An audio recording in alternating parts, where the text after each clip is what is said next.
You're listening to Keys for Farewell. This is where one great question sparks a whole new conversation. I'm your host, Caitlin Green Johnson. I'm an apprentice funeral director and apprentice embalmer here at Anderson Funeral Home under the direction of our owner, Damon Hobbs.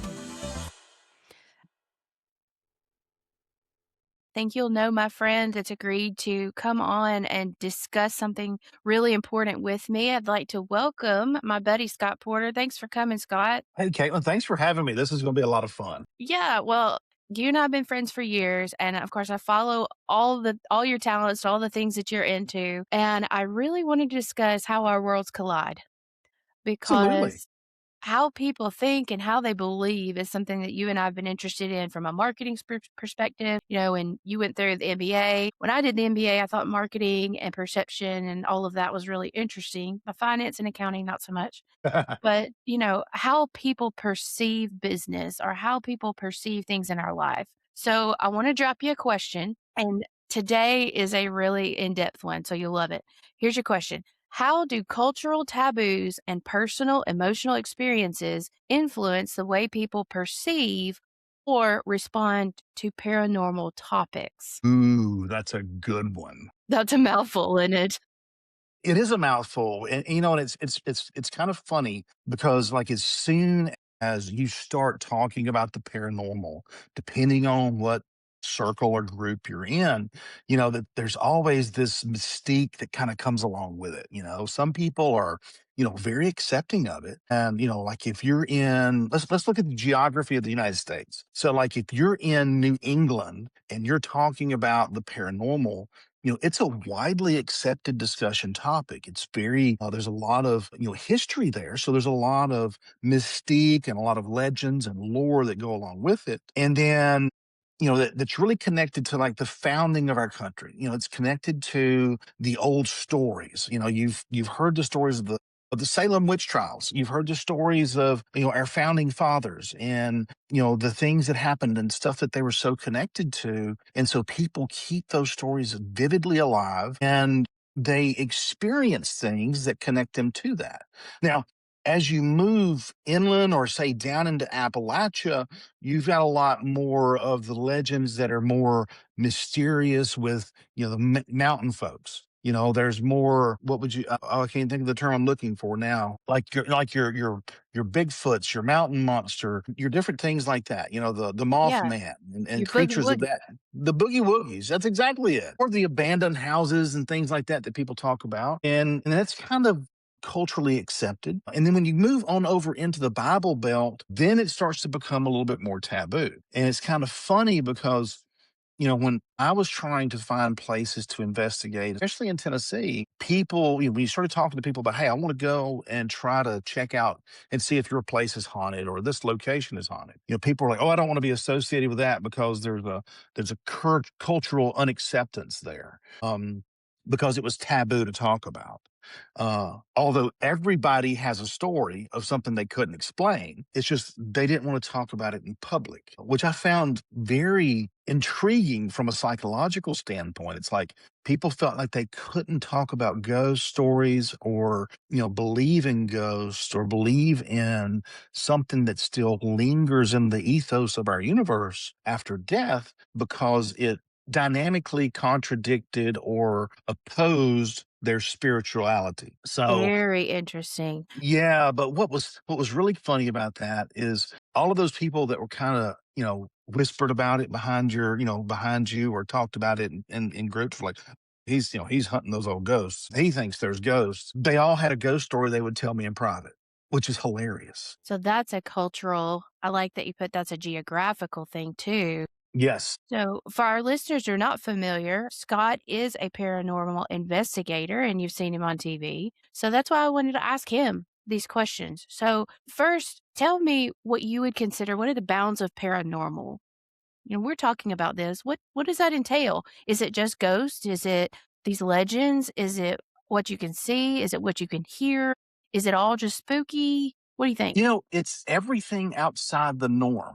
If it's paranormal, then it's outside our concepts of our normal universe. And the way that I kind of describe it is that anything that goes against the grain, anything that goes against our concepts of physics, our concepts of mathematics, our concepts of science. Because when you start talking about ghosts, we can't really prove that they exist. Um, it's not scientifically repeatable. So, like, if you hear people talk about it, and I've used it before too, saying we use a scientific method to try to prove that the supernatural exists, trying to find something that is repeatable is very difficult to do in the supernatural world or the paranormal world. Now, if you're talking about things like, the Bigfoots or, these creatures that exist that we very seldom see, those are things that could be more scientifically repeatable.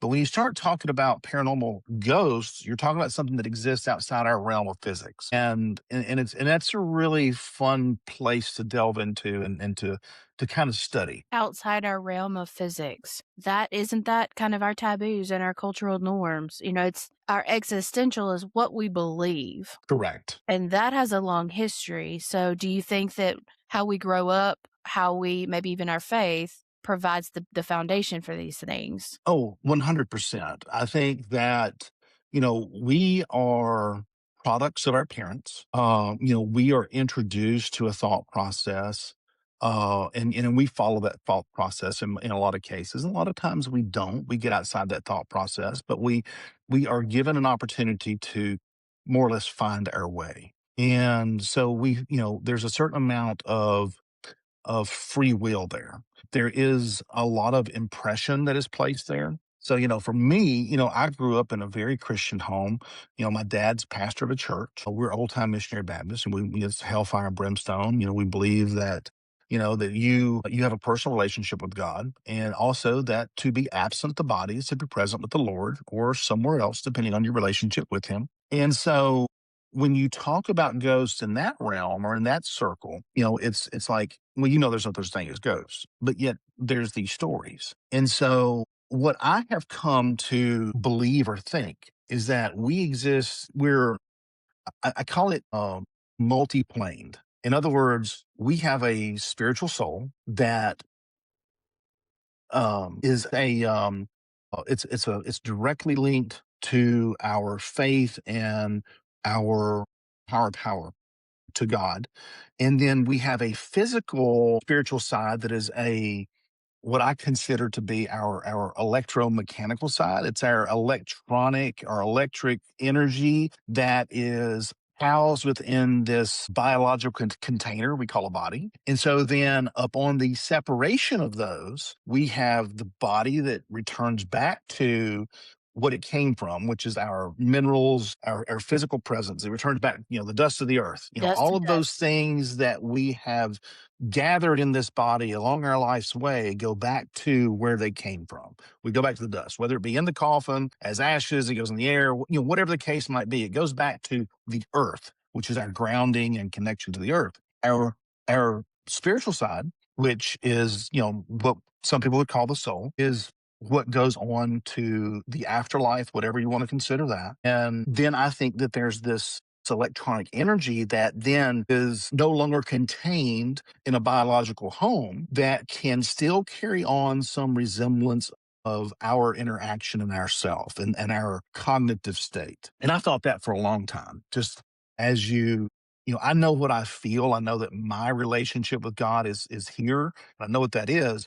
But I also know that I have experienced things that are seemingly intellectual, that are able to answer questions, are able to provide input of things that I have no way of knowing. And what are they? Are they trying to deceive me? I don't feel like they are. I feel like they've given me information that I can share. And so I think that's what gives us those three different planes, which also kind of matches up to when we talk about, a lot of other things in our world are in threes. We talk about the Trinity, we talk about all these things that are in threes. And so that kind of drops us in those three buckets, of that energetic level, that soul spiritual level, and then that earthly connection level, which is our biological. Man, you got my brain going. You got my That's brain deep. going. That's deep, isn't it? It is, and I'm thinking along your train of thought that you're absolutely right that our beliefs inform our behavior, which Hmm. is why some people are very intrigued by paranormal, some people avoid it altogether, and some people, like you say, publicly denounce it, but privately there's things they can't explain. Right. And I think all 3 of those are okay because it's an education experience type of thing. Yes. Would you also say, true or false, our myths inform our behavior? Yes. Yes, I think myths do influence our behavior. You look at mythology, you look at things that have come from these myths that people believe, and they put those impressions upon you. And so then we come to believe those until something is proven or disproven. Mhm. That's a real concept that exists out there because we are forever learning as human beings. So from the time that we're born to the time that we die, we are forever learning. We're gaining knowledge. We're opening up and adding to our book of knowledge and information. And so as we go through life and we advance as a society and we come to where we have access to more knowledge, we find that some things that were presented to us as myth or as a belief don't exist in that intellectual world, or they are proven from a different standpoint that this is why this happens. It's not because of what I was told, but this is why it happens. And here's the proof as to why it happens. Oh, yeah. Oh, yeah. Have you heard the joke about the Thanksgiving ham? Lady goes to cook a ham and she lops half of it off, and her husband's like, "What'd you do it for?" She said, "I don't know. That's the way mama does it." They called That's it. mama and said, "Mama, why'd you lop the half the ham off?" She said, "I don't know. That's why grandmama does it." They called grandmama and said, "Grandma, why do you lop the end of the ham off?" She said, "Dummy, my pan was too small." Don't we operate that way? We I do.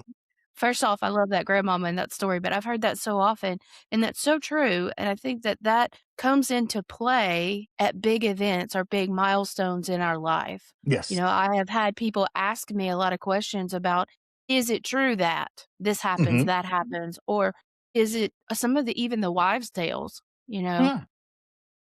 at midnight, Hmm. certain things happen, or Yes. I've had a lot of people ask me about how in certain cultures that when someone dies, the mirrors are covered, and some people faithfully believe that you must do that. I know They do. even some hospice nurses and some, hospitalists that will open the window or cover a mirror Yeah. when there's a death.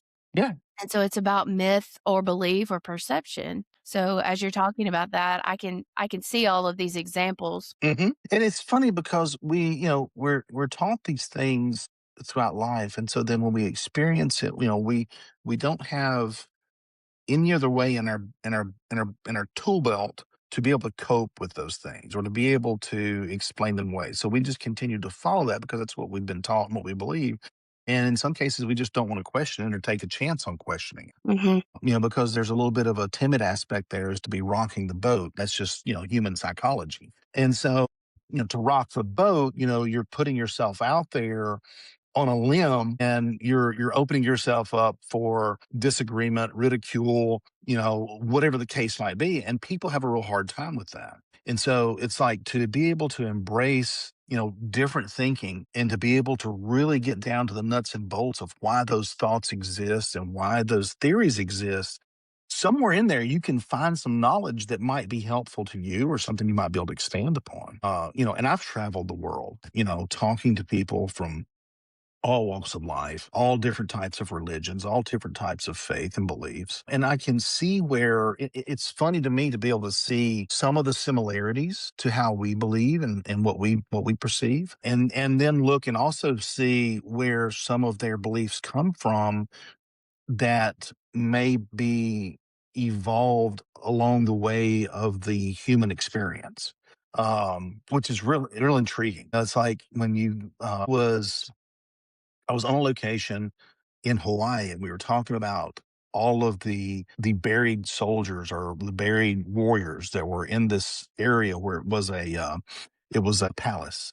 And so the warriors were all buried along the wall of this palace on the outside of the wall in order to protect the palace. But what was one thing that was very intriguing to me was that they were all buried in a seated position, but they were all buried facing east, which is something that we do in Christian society is we bury our loved ones, we bury them facing east That's because right. that's the coming of Christ, he's supposed to come from the east. Well, I found it very intriguing that these Samoan people were buried, but they were all buried facing east. It wasn't like they were buried facing in all directions so that they could guard the palace. They were all buried, no matter where they were in positions of the palace, facing east. And I was like, man, that's interesting. So there's a real intriguing connection there. I was never able to, I haven't been able to figure out exactly why that was done. But it was just one of those things that kind of, the light bulb came on and I was like, huh, you know, and that happens a lot in this field. It could have something to do with the sun, the way that the sun sets and rises, and I know that's one of our life forces on the earth, and a lot of beliefs are about, sun, moon, and Yes, stars, creation. 100%. Yes. I That's so different than what we're accustomed to in America, Hmm. but I also think it's so beautiful. Yeah, it's amazing. It's Yeah, amazing. So, but we could get all kinds of deep in this stuff. There's yeah. it's funny because there's so much to explore and experiment and to delve into and have these intellectual discussions and thought processes around. And simply because I think that a lot of times it's been taboo to have those discussions. Sure. you know, Getting back to the taboo side of it, I remember back when I was, at a day job, I was having a business dinner one night with it was the chief operating officer of the company I worked for, my immediate director that I reported to, my chief medical officer, and some of the medical directors that worked for me. And we were all sitting around the table. We were having a meal. We were talking shop, talking business, and we got down close to the end of our meal. And my boss looked at me and he said, "Why don't you tell them about your hobby, Scott?" And I'm like, "Dude, are you serious? You're going to bring this up right now?" And At dinner. which I, we were sitting there having a business meeting and, you're going to bring this up now. So it was kind of funny though, because as soon as he said it, the chief operating officer, "Oh, you talking about his ghost hunting?" Oh yeah, we watch all of his videos on YouTube and at that point in time, I think it was MySpace when he posts about there on social media. And so we know all about it. And I was like, "Oh my God, are you kidding me?" Cause then I felt like, this is gonna put a cloud on my intellectual side and professional presence because it's something that is looked upon as, what's the term I'm looking for? It's looked Weird. upon as something that's weird, out of the norm. Yeah, it's weird. It's I'll weird. say it. Yeah, it's weird. And so, and so I was like, "Oh my gosh." So then I had to go through that whole ordeal. But a funny thing happened is once dinner was over and everybody finished their ridicule and their laughs, and we'd finished all our other stuff that we had to do, and we were leaving, one of my medical directors grabbed me by the arm as I was walking out and getting ready to get in the car. And he said, "Hey," he said, "remind me to tell you one day what happened to me in the ER. I think you'd be very intrigued." Or not the ER, the OR. He said, "Remind me to tell you what happened in the OR one day." He said, "When I lost a patient," he said, "remind me to tell you what happened to me in the OR." Now, we ended up going our separate ways, in business world, and I never got to have that conversation with him. But I thought it was very intriguing how he didn't bring that up at dinner, but separate in private, that conversation was had because he felt comfortable that it would be socially acceptable considering what I was doing. Sure. You know, Funny how that works. You can start seeing it everywhere. And, when I'm teaching, I teach a lot of professionals, and a lot of their questions are about personal and societal expectations. Like, Mhm. should I take my children to the funeral home? Should I take my children to a hospital, to a nursing home? Should I expose my children to maybe a memorial service if there's not a body present? And we think through those things. And of course, the answers is different for everybody, but a lot of their questioning is their background, or they had a bad experience. Yes. I mean, for me growing up and being around the church and death and all of that kind of thing as a child, it's one of those things it's normal, I think, for us. As human beings, we need to, I think as human beings, we try to protect our children from reality. In some cases, a little too much. And so then when reality hits them as they have to face reality, it's more difficult for them to have that conceptualization or have something to be able to lean on to say, "Hey, this is normal. This is okay." For me, if somebody died at church and, or if whatever happened and we went to the funeral home, I mean, I was always around it, so being around a body was normal. That was like, okay, that person's shell. It's here. They're gone. I'm sad. I won't be able to, talk to them anymore, but this is just what's left. And so, that became normalized in my world. And then like for other people, I know that when I've gone to, funeral homes with other people, they're like, "Oh my God, I don't want to go and be around the body." I'm like, well, why don't you touch them? I don't want to touch them. Oh, I want to touch them. Well, would you shake their hand or hug them if they were alive? It's the shell. It's what's there. It's not going to hurt you to touch them. That doesn't affect them unless there's a medical reason or something like that that you shouldn't. But like, it's not going to. They're not going to bite you. They're not going to become offended. That separation has existed. Oh, well, I just don't want to do that. And it's like, I think for me though, being around it, it made me more solid in being able to be around those type of situations. Great point. So, for your skeptics, I know we have Yes. listeners from all over. We have people that love to watch the paranormal and love that type of fantasy. But we have a Mhm. lot of listeners that are saying, you know what? I just don't think I believe in that. I don't see the evidence. What do you say to the skeptics? Do people interpret these things differently? Is that the difference? Or what if I said to you, you know what, Scott, none of this exists? What do you say? My response has always been when people ask me, do ghosts really exist? I tell them that they don't exist until you experience one, and then it does. There's no amount in this modern world, we have so much technology that we can capture quote unquote evidence with, whether it be photographic, video evidence, technical readings, certain data that presents and shows an anomaly. However, all of those things can be affected by outside influences. So we can edit video, we can edit photos, we can tamper with these things. Typically, you can find a trail or a path of breadcrumbs that you can look and find if you do investigative techniques into those to see where they have been altered. But until something truly happens to you, I've always told people they don't exist until it happens to you personally.